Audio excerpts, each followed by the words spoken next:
Vamos conversar com o deputado federal General Peternelli, que é do União Brasil, aqui de São Paulo. Deputado, como vai? Boa noite, obrigado pela presença aqui.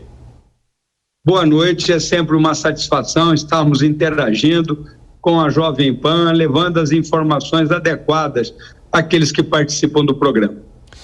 Deputado, queria ouvi-lo enquanto parlamentar e enquanto militar também. O que achou desse episódio todo e como é que isso deve repercutir no Congresso Nacional? Afinal de contas, é uma tensão entre o Executivo e o Judiciário. Como é que fica o Legislativo no meio disso, deputado? Acabou tendo uma repercussão bastante negativa. Eu verifico que ela era desnecessária. O posicionamento do Ministério da Defesa foi o posicionamento institucional, que já é o posicionamento das Forças Armadas, que são instituições do Estado brasileiro, que estão aí para a garantia dos poderes da lei e da ordem por ação de qualquer dos poderes. Então, o envolvimento do Exército Brasileiro nesse contexto, o eventual conflito entre poderes, não é o adequado.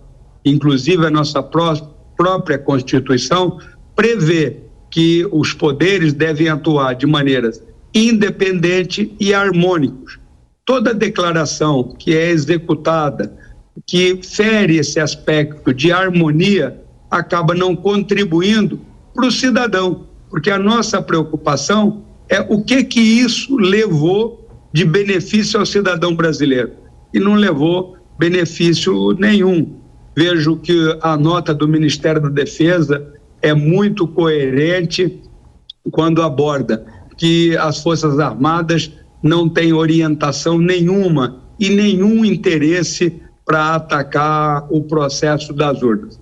Se tem alguma manifestação, se o Exército foi chamado pelo próprio Tribunal Superior Eleitoral para participar, é sempre no intuito de contribuir para que o processo eleitoral seja cada vez mais transparente, mais claro e que tenha confiabilidade que todos os brasileiros desejam. Então, o Exército não está aí num contexto de atuar de maneira a prejudicar o processo eleitoral, muito pelo contrário, sempre no intuito de contribuir com esse processo.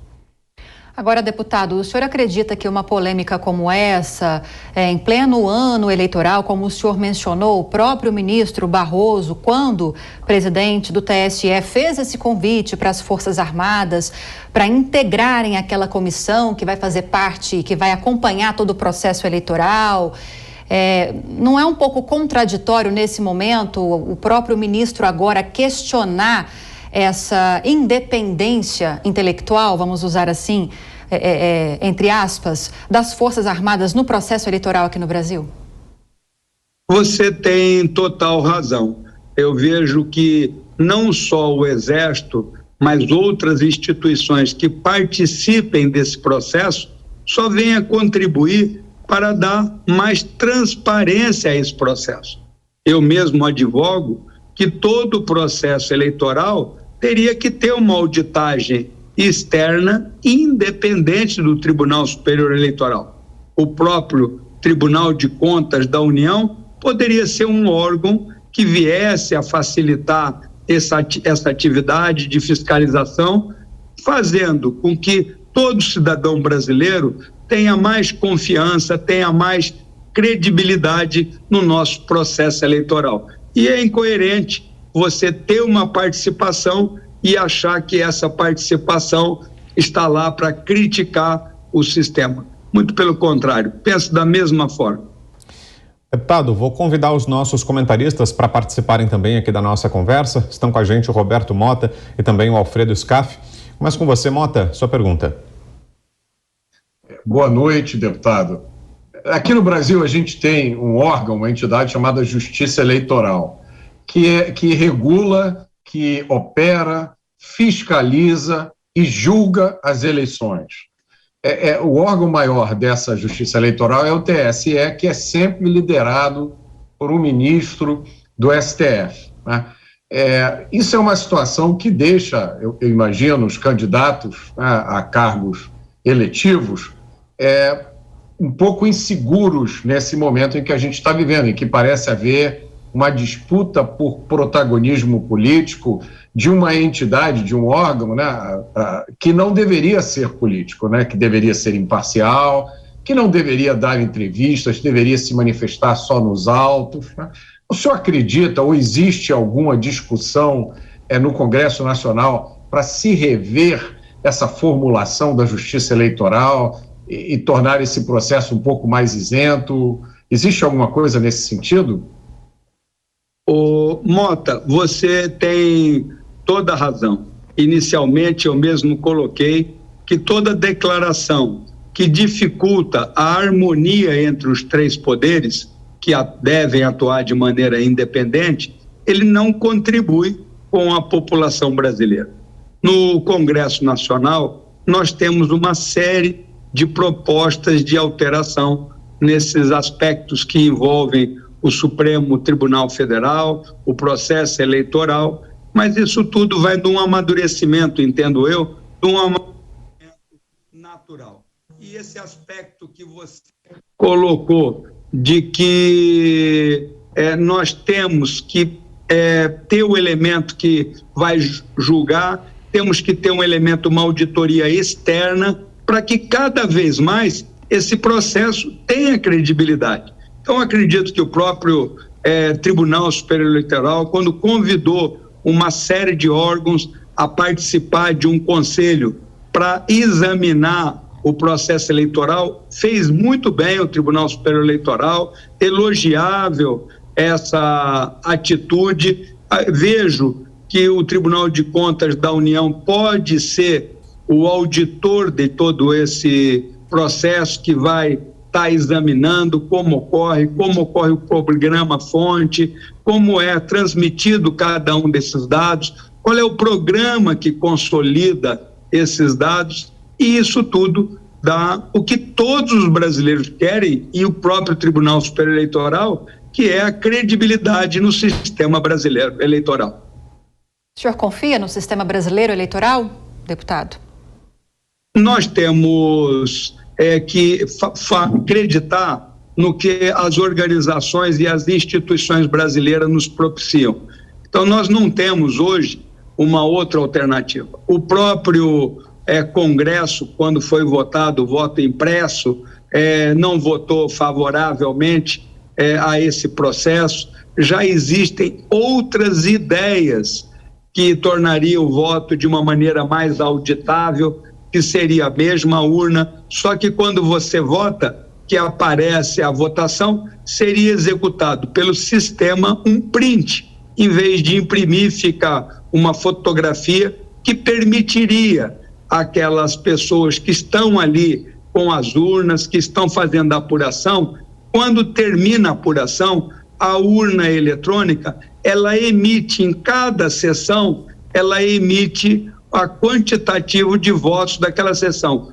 Quantos votos teve para presidente, para governador, para senador, para deputado federal e deputado estadual.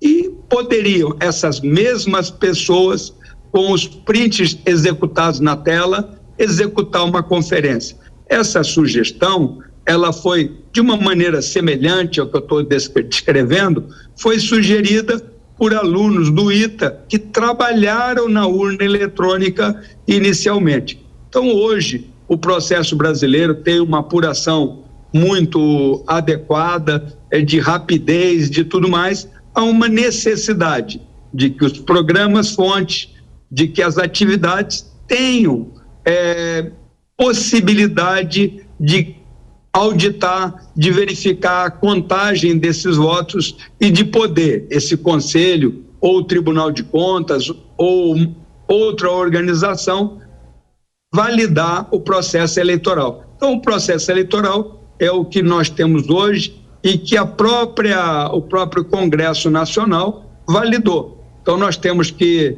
dar a ele credibilidade, mas brigar para que ele tenha cada vez mais transparência, para cada vez mais ele tenha uma possibilidade de auditagem que venha validar esse processo eleitoral brasileiro, e isso vai dar uma confiabilidade para todos os candidatos. E isso só é bom para o país, é muito bom para o eleitor, que quando vota, quer que aquele voto seja confiável e que o resultado nas urnas não seja questionado.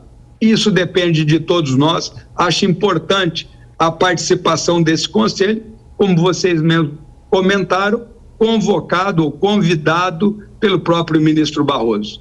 Scaff.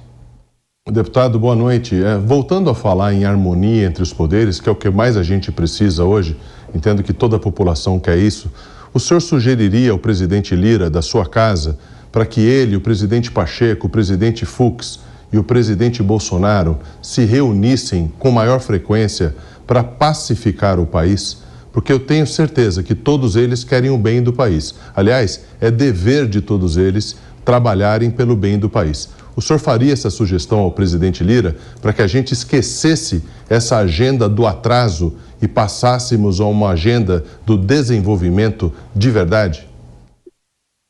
Ô Scaff, essa sua sugestão, ela é fundamental. Quando as crises vão ganhando uma escalada que não contribui para o cidadão brasileiro, é sempre oportuno que converse o chefe do executivo, o chefe do judiciário, os dois presidentes das casas do legislativo. Não tem a menor dúvida de que essa conversa vai buscar aquilo que é necessário ao nosso país, que é uma harmonia entre os três poderes.